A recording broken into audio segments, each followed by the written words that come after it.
as I call your name, if you could just give me your full name and let me know who you're representing here today, whether you're a member of the applicant team or ownership or a neighbor or someone else connected to the project or in the community. So we'll start with Gary Rudd, if you could unmute.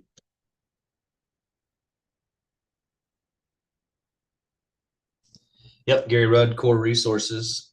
We are the port's contractor. Okay, great, welcome. Thank you. Have someone listed as Rob. Yes, Rob Painter, civil engineer for applicant. Okay, Painter spelled the normal way. Yep, like Picasso. I see that we have Liz Eady here. Hi, Liz. Hello. Liz You're with from the port. Okay. Yeah. All right, and a Michael Dungus. Dungus, yeah, contractor for the applicant. Welcome. On the applicant owner side, are we expecting anyone else to join us here today? Potentially John with Team B, but I know his schedule is really crazy. Okay, so you don't want to wait for him to get started? No. Okay, great. We also have Matt Lashide here from the planning department. Welcome, Matt. Hey, thank you, David. Good morning, everybody. All right, I need to read through our hearing script. This will just cover the procedure for the hearing, and then we will jump into it. So this is the June 27th, 2024 session of the zoning hearing examiner docket. The cases before us today are case numbers ZH20240068 through 75. I have those as 2364 to 2362 Concord Street. The purpose of this hearing is to allow applicants and any potential opposing parties to testify and to offer and refute evidence and testimony. This hearing will follow the rules found in the zoning code and the supplemental rules of the zoning hearing examiner. All testimony and evidence that an applicant or any potential opposing party wishes to offer must be presented at this hearing. The hearing will proceed as follows. The applicant, the applicant's attorney, or the applicant's agent will first present the applicant's case. So for our purposes here today, everyone with the applicant or the port, you all can orient your presentation however you would like. All of you can speak, one of you can speak. It's really completely up to you. However you best think you can get across what the project is about and why you think the relief is appropriate. If there were anyone here from the public, they would have an opportunity to speak after the applicant had presented its case. We don't have anyone here from the public, but if anyone does try to join the meeting late, I do just tend to let them in. We will hear from the planning department and Mr. Lashide to provide any testimony in addition to his staff reports. In the event that any party testifies or offers argument in opposition to this application, the applicant will have an opportunity to rebut that testimony or respond to that testimony that was offered in opposition. And then finally, the applicant will have an opportunity to make any closing statements. After all presentations have been made, I will close the hearing. Decisions may be expected within 2 weeks. I may limit or exclude any testimony that I deem irrelevant or outside the scope of the application being considered. I may interrupt any speaker to ask questions or to make any comments. In the event of any technical difficulties with the Zoom technology, I'll do my best to troubleshoot those issues on the fly. But to the extent there's some defect that prevents us from meaningfully going forward with this hearing, I may continue or postpone the hearing at my discretion. Okay. Last thing I need to do is just swear in all of our witnesses. So if you intend on providing any testimony here today, making any comments, asking any questions, really doing anything other than just strictly observing, then the zoning code requires that I swear you in. So if you know that that's you, if you could take yourself off mute now, I'll need everyone to raise their right hand and to answer out loud. Do you solemnly swear the testimony you shall give will be the truth, the whole truth, and nothing but the truth? Yes. Yes. Great. Let's see, who is going to be taking the lead on the presentation for the applicant? Ms. Edie? That's me. All right, the floor is yours. Awesome. So with everything that the port does, this is one of those large multifaceted projects. We were approached by the city of Cincinnati a couple of years ago for a potential user of ARPA dollars to create additional affordable housing options in the city of Cincinnati. So after reviewing the city's Plan Cincinnati and the Walnut Hills Reinvestment Plan, we identified a group of parcels that we, both either us or the Walnut Hills Redevelopment Foundation, currently owned. that we thought would be a very nice complement to the existing market rate housing that we had already done in the surrounding area.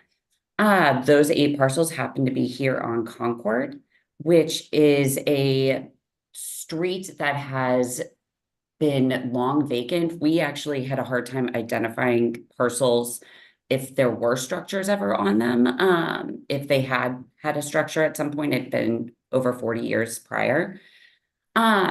This street, we have been strategically acquiring parcels over the last 7 to 10 years, purely because it has been long disinvested. It has been a target of blight, crime. It has been a focus for, I know, the city of Cincinnati's police department targeting, let's just say, certain activities that we've been trying to help them out with. And we really think that being able to come in and put some additional density into this neighborhood, it would just be a very nice complement and increase the amount of eyes that are in this neighborhood. So the port has already completed 13 market rate homes in this neighborhood in the last 5 years within its REACH program. With using ARPA dollars, what we want to do is create 8 new additional affordable homes that'll have a target demographic between 80 and 120% AMI. Much like what we did in Madisonville, we're going to go ahead and give the first choice of homes to existing Walnut Hills residents. So Walnut Hills has a huge renter demographic, and we want to sit if any of those potential renters want to go ahead and fully invest in the neighborhood that they're currently in. And we did this already in Madisonville in partnership with MKirk, and it seemed to work very, very well and was received very positively by the surrounding neighbors. So we want to go ahead and keep that tradition going. So as I said, these vacant parcels have been sitting blighted for 40 plus years, as far as we can tell. The land bank has taken ownership, and since we've taken ownership of these parcels, we've spent thousands of dollars on trash pickup, on dumping cleanup. And then on top of that, it also has a failing retaining wall that goes along the majority of these parcels that we very much want to address. And this potential project addresses not only the main retaining wall that fronts Concord, but 2 additional retaining walls that are tucked in on the parcels that aren't necessarily visible from the street. So with that being said, do you want to go through like each zoning request variance, or do you? What would be might the best way? I think that is probably the best way. I mean, why don't we Okay. just go address by address and talk about the zoning relief that's necessary for each, and just, you know, why you designed or chose that design and why you think it's appropriate. Yeah. And as it gets more repetitive, you can sort of if there are, I assume, some repetitive relief, you can sort of let me know that it's like priors. Absolutely. Once you've already talked. So there's one overarching that touches every single parcel, and that is the variance for the 25-foot lot versus a 30-foot lot. We're asking for a variance of that 5 feet. Every single lot on that street is existing 25-foot. This was something that was done prior to our ownership. We have no records of these parcels ever being anything other than 25 feet. And we have very specifically, since the majority of parcels in Cincinnati tend to be either 25 feet or 50 feet, we've actually made this design very specifically to fit onto these 25-foot lots that we can hopefully, in the grander scheme, and you're going to hear this is an overarching theme. This particular design is something that we want to start being able to build all over Cincinnati to add density and add additional affordable housing options in neighborhoods that haven't actually been able to realize that. And the entire design is actually built to be very seamless into these neighborhoods, that you will not be able to be able to tell what is affordable and what is market rate.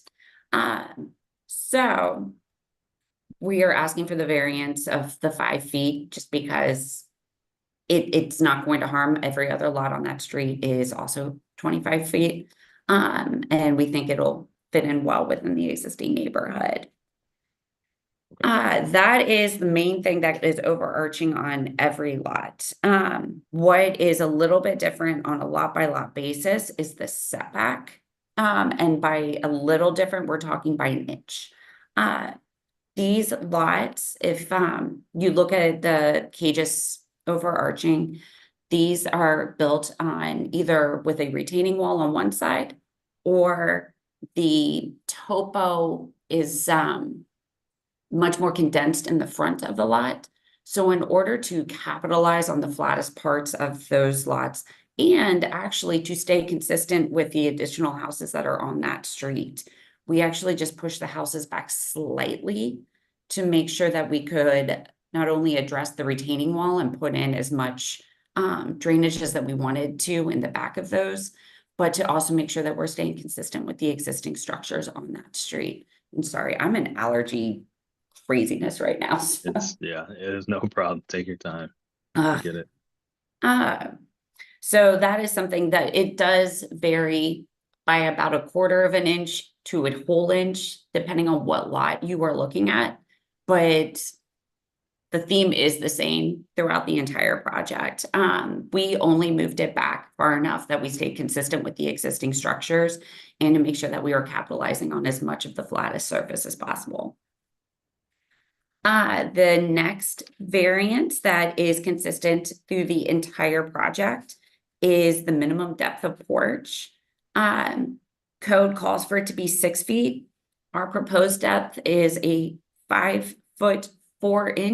So we are asking for a very minimal 6-inch variance, smaller than most children's feet. And that is purely, again, to just capitalize and make sure that we are staying consistent, not only on Copeland, but throughout most of the neighborhoods within Cincinnati. One of the things that we did when we were designing this home was go through all the different neighborhoods and take pictures of the existing structures and come up with different porch designs that mirror what is existing in a lot of these neighborhoods, because again, we want to make sure that these are seamless designs, that you are not able to tell that these are affordable and going right next to a market rate home. So we are just asking for that 6-inch. Again, it's just to stay consistent with what is existing on Concord and throughout all of the Cincinnati neighborhoods. And last but not least, the other overarching theme of most of Cincinnati, but specifically here, is the hillside overlay. These properties are at the very edge of a hillside overlay. The line actually cuts through the majority of these lots. And so what we did is we recognize that hillside overlay's main thing that you want to do is to try to disturb the least amount of soils and make sure that we're anchoring in and supporting these structures for many, many more years to come. And as I said before, one of the big things that we're doing is we're repairing and replacing the main retaining wall that goes along the frontage of all of these lots. But there's also 2 other retaining walls that are tucked in within the properties that we also are going to be replacing to further stabilize this hillside. The other thing is instead of doing full basements, we're actually going in and doing crawl spaces. This serves us 2 purposes. One, it helps us, we're able to value engineer the cost a little bit, reduce the amount of concrete to keep that cost low for the potential buyers. The other thing that it does is it does not disturb a lot of soils that are already there. There are some virgin soils. We do know that there's also some fill from some previous demos that the port has actually done. And we're addressing that by making sure that in the drawings, it calls that we have to dig to find virgin soil. We have to make sure that we have our special inspections. We're going to have a special engineer come in, make sure that we're actually clipping in the right way. And there's very specific detailed instructions for the contractor of how they have to go in and make sure that those footers are in place and that they'll stay stable for years to come. And I think that's it. All right, great. So front yard setback, porch depth, minimum lot width, and excavation and fill. How many need the hillside relief or? I believe well- all 8 are technically in the hillside overlay. Some are, you know, the structure's 20% in it. Some of them structure's 80% in it, but I mean, all of them are touching the hillside. Gotcha, This is but not- Rob, 2365 is out and 2363 are out. Okay, but are there some that are in that don't need the hillside relief, like 2364? I believe. Yes. I mean, Oh, go ahead, Matt. Yes. I concur with Mr. Painter, and yeah, there are a couple that are in the hillside, but meet all of the requirements and regulations, don't need any relief. Got it. Is the cut fill going to be the same across all of the properties that need the? No, it's similar, it's minimal, but it's not all exactly the same. But it's just cut fill for each of those. No other Yes. hillside relief. Right. Okay. Great. Thanks, Ms. Edie, for that summary. Is there anything else you wanted to say about the project overall or individually? No. Just it's something that, you know, we've been working with the RF and we're really excited to bring, you know, additional affordable housing options to Cincinnati. Also we do have, I don't know if you know about the CARE program, but we do have a couple care homes that are also on the street. So we think it's going to be overall just kind of the picture perfect, what you would want to see in a neighborhood with market rate rental and affordable housing all within, you know, 1 square block of each other. Great. Thank you for that. All right. Was there anyone else on the applicant team that wanted to share anything before I move to the planning department? Okay. Matt, anything you'd like to add? Not much. I think Miss Eddy did a great job summarizing it. I pretty much agree with everything she said. The lots are already 25 feet wide. They have been that way for over 100 years. That's outside of the applicant's control. I think it would be unreasonable. I mean, it would be very difficult if we expected them to replat the entire block. Yeah, would they have to replat or potentially build row homes there or something? Is that the only way that you could use this? Yeah. Yep. Okay. Yeah, I just wanted to clarify how you could put a detached home on this without some relief. Right. Yeah, you could not put the detached house compact building type requires a minimum of 30 feet. So I guess theoretically you could build a row home here, but that's not what's being proposed. I'm not sure that would be most compatible with the area either. The setbacks, as mentioned, the topography in the front of these lots sometimes makes it more difficult to build there. If they were to build within that required front 15 feet, then we might see more hillside relief needed if there's more excavation and fill, more digging. So I think moving the buildings back is a reasonable request. The porch depth, yeah, I mean, we're talking inches here. I would say the porch probably could have been designed to meet these requirements, but also there are porches in the area that are less or more than these pretty specific requirements in the form-based code. I think the required relief here is less than a foot and is all perfectly reasonable. And the hillside relief is all excavation and fill of only a few feet, and it's because of the way that the zoning code measures excavation and fill. All these buildings are on crawl spaces. There's not a lot of digging that's being proposed. It's just because they're replacing the retaining wall in the front, which we would support them doing that.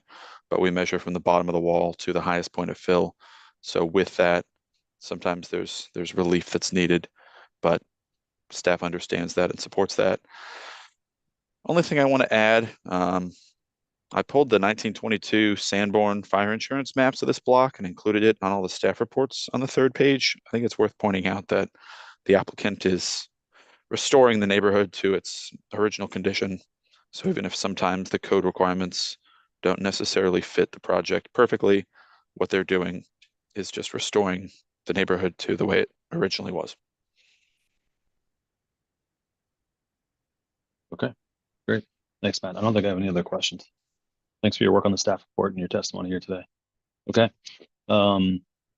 Ms. Edie, anything in response to anything Matt said or anything in closing or otherwise before we adjourn? No, I mean, I just honestly, Matt and Emily and the entire team over there has literally jumped through, I think, every hoop trying to help us get this done.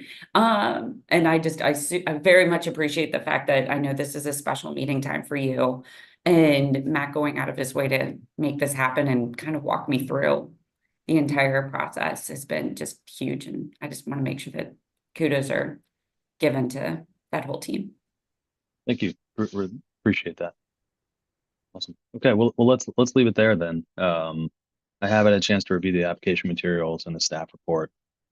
Based on that, based on the testimony that I've heard here today, I think it would be impractical to strictly enforce the zoning code to this project, and so I am going to approve them. Frankly, you know, what takes me the longest here in my process is actually sitting down and writing out all of these decisions. For these, I'll, have to do 7 different analysis on the decision or decisions. And so I mentioned at the beginning, it typically takes about 2 weeks for me to get these. I know that you all have a timeline here. Does that sound like something that is workable for you all? Okay. Good. So, Liz, I'm fairly certain you've been through this before, but as soon as I finish writing out the decisions, that'll be the formal approval that you'll need to get the permitting. I'll put that in the PDF and I'll email it to everybody in the hearing here today, so you all have a copy of it really this moment after it's complete. As soon as Matt will also be on that email. As soon as you all have that, Matt can approve the zoning permitting on his end, and you guys can take the next steps. Awesome. Thank you so much. Yeah, thank you all. It sounds like a wonderful project. Hope it goes well. Good luck. And